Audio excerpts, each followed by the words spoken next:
seja muito bem-vinda, muito bem-vindo a mais um episódio do programa Cura Familiar, um espaço destinado ao autoconhecimento, à reconexão com as nossas raízes e também à cura das nossas relações. E hoje estou aqui para falar com vocês sobre dois sentimentos que são opostos, mas um surge em decorrência do outro. Pois é, hoje eu vou falar aqui sobre a ira e o amor. E por que eu estou trazendo esse assunto aqui? Porque a ira, que também tem muita gente que traduz ela como uma raiva, um sentimento de ódio, são sentimentos muito fortes que a gente vai tendo ao longo da nossa vida. E esses sentimentos, quando não se olha para eles, eles acabam ocasionando comportamentos que nos trazem muitos desafios na vida adulta. Então, geralmente, o sentimento de ira, ele é antagônico ao sentimento de amor. Na verdade, é como se ele fosse um amor adoecido. Sabe quando a gente cria a expectativa de alguma coisa e aquela coisa não é atendida e a gente acaba se frustrando com alguém ou com alguma situação? Isso faz com que a gente vá gerando um sentimento de ira, de rancor, parece que a gente está inadequado com aquela situação. Algumas vezes isso pode acontecer também. Mas uma das reflexões que eu quero trazer aqui para vocês hoje sobre o sentimento da ira é que sim, ele pode ser expressado e é importante, principalmente durante a fase de infância, durante a fase ali de adolescência, pré-adolescência, é importante que ele seja expressado. E que quando ele for expressado, que ele seja acolhido pelos pais, pela família que está ali com aquela criança, aquele adolescente. Por quê? Porque quando a gente acaba reprimindo esse tipo de sentimento, depois de um tempo, pode ser que a pessoa venha a desenvolver um comportamento de passivo-agressivo. E o que isso quer dizer?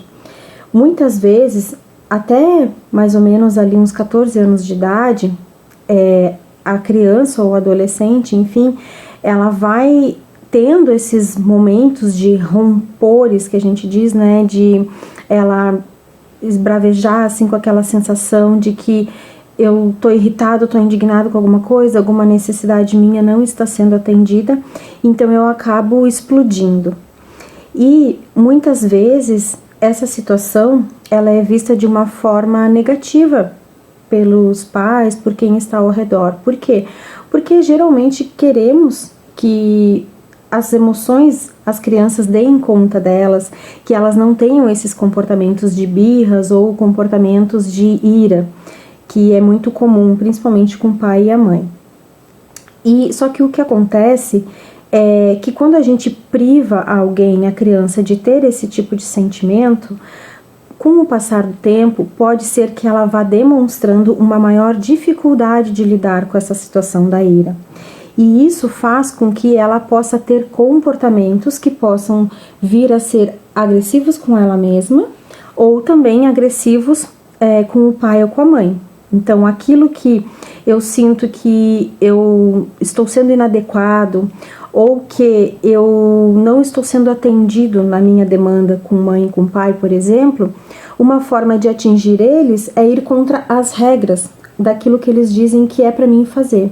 Então isso pode acontecer tanto no ambiente familiar, como também no ambiente escolar, ou na sociedade até mesmo, as regras da sociedade de não fazer coisas erradas, estragar ambientes comunitários, por exemplo.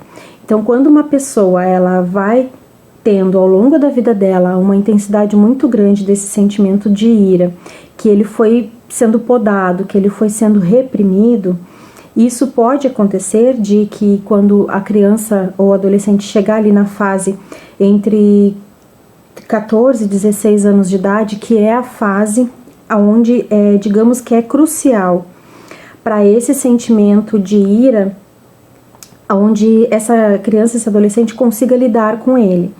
Porque se perde esse time de a criança não ser acolhida quando sentir isso, ela vai ter um comportamento mais passivo-agressivo ao longo da sua vida.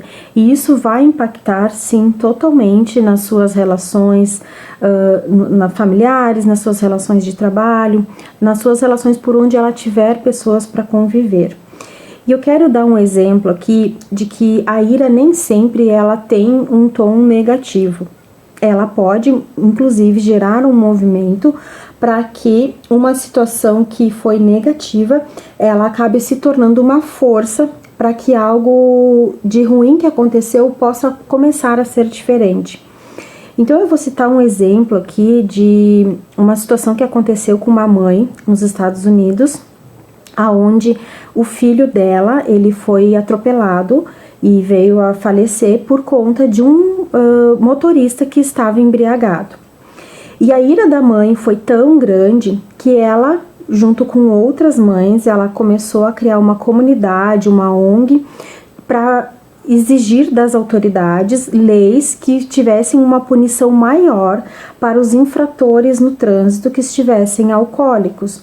Então, esse é um tipo de situação onde a ira, ela se transformou num movimento, né, que foi, na verdade, esse sentimento de dor, essa ira que aconteceu de ela ter perdido o filho dela, ele se transformou num movimento de força. E isso acontece muito em situações que tem esses tipos de tragédias ou coisas que até então não se tinha uma legislação para aquilo, por exemplo, e a partir de uma determinada situação que aconteceu, a mãe ou alguém entra em busca de uma causa, uma coisa para lutar, para fazer diferente, para que outras pessoas não passem por aquilo ali. E eu senti de trazer esse assunto hoje aqui da questão da ira versus o amor. Por quê? Porque se percebe no momento que a gente está de que vários adolescentes, muitas crianças às vezes que não chegaram nem na adolescência, que elas acabam tendo esses comportamentos de uma ira muito grande, de ir e atacar outras pessoas que não são do ambiente familiar delas. Essas crianças, provavelmente, pode ser que em uma grande parte dos momentos dela, elas não foram abastecidas. Lembrem que eu comentei aqui com vocês anteriormente das linguagens do amor, né? Então, essas crianças talvez não estavam com o tanque emocional delas abastecidos. E isso vai fazendo com que essa criança, ela busque alguma situação que ela precise chamar a atenção dos responsáveis, das pessoas que ela gosta, porque ela não está se sentindo vista.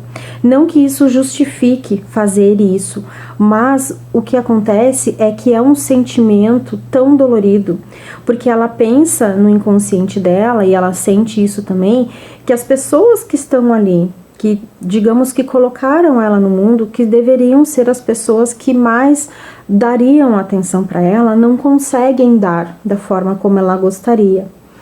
E então, com isso, ela vai criando um sentimento de que, enquanto ela está fazendo tudo certinho, ela não está incomodando, digamos assim. Mas a partir do momento, mas ela não está incomodando, mas ela também não está sendo vista. Mas a partir do momento que ela faz alguma coisa que é contra as regras daquele ambiente, ela começa a ser vista. E esse é um sentimento que é muito importante de se trabalhar no ambiente familiar. E eu quero trazer um exemplo aqui para vocês de que não é apenas a criança, o adolescente, que a gente tem que acolher no seu momento de ira, mas principalmente os adultos, eles têm que se acolher nesse sentimento que eles sentem, tá?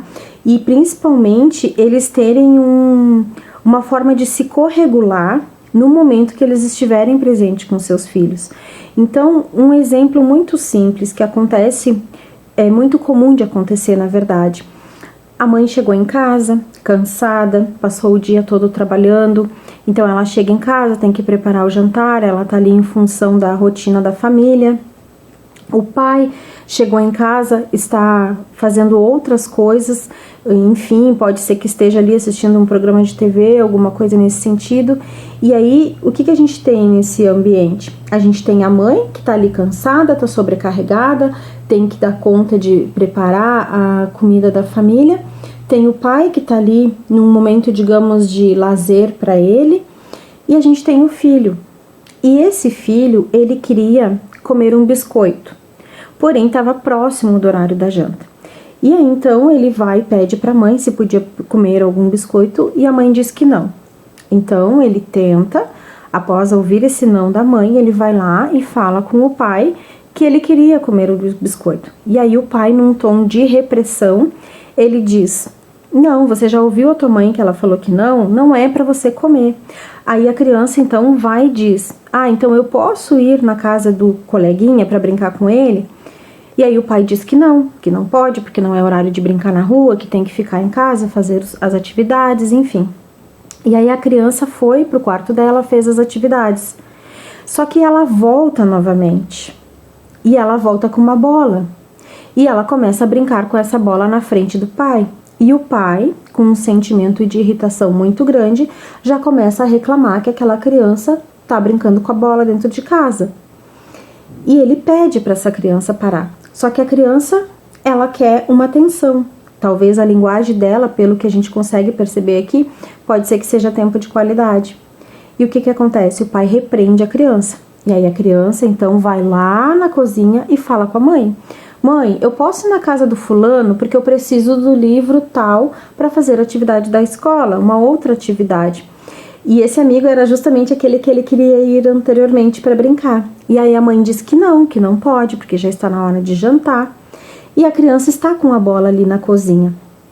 E essa criança, brincando com a bola, ela acaba batendo num copo e o copo cai no chão. E isso aí é o estupim dessa situação. Porque o que acontece aqui? O pai, que viu que o copo caiu no chão e quebrou, já ficou indignado, pegou a criança daquele local ali e levou para a sala, acabou batendo na criança.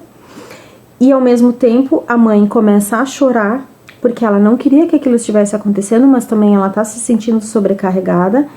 E ao mesmo tempo, depois que o pai fez isso com a criança, ela também fica muito triste por esse tipo de atitude, pede para o pai parar, para não machucar a criança. E aí, nesse resumo todo, a criança acaba indo para o quarto dela, acaba tendo que lidar com as situações, com as frustrações dela, de coisas que ela não conseguiu, que foram atendidas. Atenção, por exemplo, as outras demandas que talvez ela estava com fome, que também talvez não foi atendida, ela não pôde comer alguma outra coisa. E nesse resumo todo, o pai fica ali, na sala, arrependido do que fez, se perguntando por que chegou nesse ponto. Então consigam perceber que a ira, na questão dos adultos e no contexto familiar, ela acaba sendo um reflexo muito grande para as crianças e para os adolescentes, porque demonstra que se meu pai e a minha mãe não conseguem lidar com as frustrações deles, e quando isso acontece, eles acabam, digamos que, partindo para agressão, ou partindo para uma agressão além de física, uma questão verbal também. Se eles podem fazer isso, por que eu tenho que dar conta dos meus sentimentos? Eu não posso expressar eles, na verdade.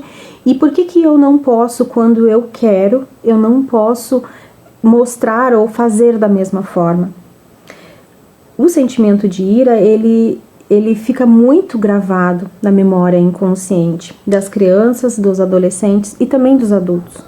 Então, é muito importante que esse adulto, ele consiga ter essa consciência de que se ele está chegando ali naquele ponto, no ápice, onde ele vê que ele vai explodir, fazer uma respiração, sair daquele ambiente, tentar conversar com a criança na linguagem do amor dela, ou ainda ir lá e conversar com a esposa, ver se ela está precisando de ajuda, mas tentar sair daquele ambiente, porque esses momentos de tensão na família, eles acabam muitas vezes só reforçando um sentimento de inadequação da criança com ela mesma, com os sentimentos que ela tem, e muitas vezes pode ser que essa criança ainda, ela acabe até se sentindo culpada de ter ela sido a que provocou tudo aquilo, porque isso fica muitas vezes registrado.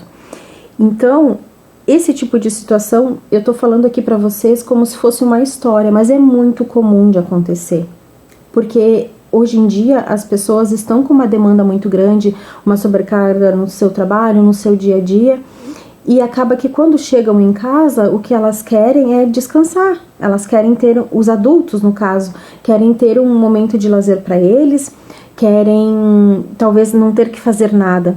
Mas e aí, aquela criança que está ali, o adolescente, ela está demandando. E a gente às vezes reclama de ter que parar um tempo para fazer, dar uma atenção, fazer alguma coisa junto com aquela criança ali. E quando na verdade esse tempo que a gente reclama, ele pode representar uma coisa muito grande para aquela criança, que vai fazer o tanquinho emocional dela ser abastecido, que pode evitar, inclusive, situações que a gente tem visto tão comuns de acontecerem, infelizmente, nas escolas, situações onde crianças, adolescentes estão agredindo outros professores, estão agredindo outros colegas. Isso representa que essa criança, na comunicação dela com os familiares, ela não estava conseguindo ser ouvida, ou algumas outras necessidades emocionais dela não estavam sendo atendidas. E eu não falo aqui no sentido de culpar os pais, mas eu falo no sentido só de terem uma percepção maior das situações. Porque esse tempo que se tem é um tempo muito curto. Se a gente for parar para pensar, de 1 até 18 anos de idade, vamos supor que seria a idade que uma criança, um adolescente ali convive com os pais, quando ele começa depois já ir em busca do seu mercado de trabalho, enfim, é um tempo muito curto, mas só que é um tempo crucial para que a gente consiga formar pessoas que consigam lidar com as suas emoções, que consigam lidar com as frustrações, porque sim, a vida também tem as frustrações, não são tudo flores. É importante também que se tenha essa consciência e que consiga se passar isso para eles. Mas é importante também que a gente consiga acolher aquilo que a gente sente. Quantos adultos que tem hoje aqui vivendo, que quando eram crianças não podiam expressar o que sentiam? Muitas vezes só com o olhar da mãe ou do pai, eles já engoliam o choro, eles já ficavam com aquilo reprimido. Então, essa é a importância da gente colocar para fora o que a gente sente, deixar ter um espaço para a criança expressar o que ela está sentindo.